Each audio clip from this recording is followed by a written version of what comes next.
Transformer core હીટિંગના કારણો જણાવો. તો ટ્રાન્સફોર્મરના કોર હીટિંગ માટે મુખ્યત્વે જવાબદાર છે એડી કરંટ અને હિસ્ટરેસિસ લોસીસ.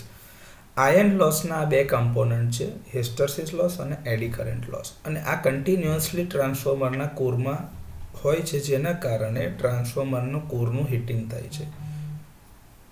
બીજું કે ઓવર એક્સાઇટેશન અથવા તો હાઈ ફ્લક્સ ડેન્સિટીના કારણે કોરનું ઓવર હીટિંગ થાય છે.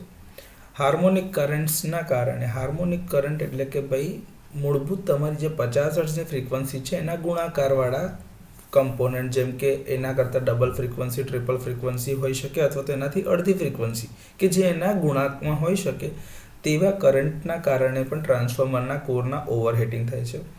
કોરના ઓવરહીટિંગ માટે જવાબદાર છે વેન્ટિલેશન સિસ્ટમ, જે નબળી હોય તો પણ કોરનું હીટિંગ થાય છે, અને કુલિંગ સિસ્ટમ ફેલ થઈ જાય તો પણ કોર ઓવરહીટિંગ થાય છે.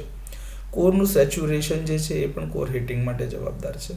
કોરના ક્લેમ્પિંગ લૂઝ હોય અથવા તો કોરનું ઇન્સ્યુલેશન જે છે કે જેની એજિંગ ઇફેક્ટના કારણે, કેમ કે લાંબા સમય સુધી કોરનું ઇન્સ્યુલેશન માં કાર્યરત રહેવાના કારણે એના ઉપર ડેમેજ થવાના ચાન્સીસ હોઈ શકે છે. એટલે એજિંગ ઇફેક્ટના કારણે પણ એ કોરનું ઇન્સ્યુલેશન નબળું પડે છે, જેના કારણે કોરમાં ટર્ન્સ શોર્ટ થઈ શકે છે, અને એ જવાબદાર છે ખામીયુક્ત ઇન્સ્યુલેશન.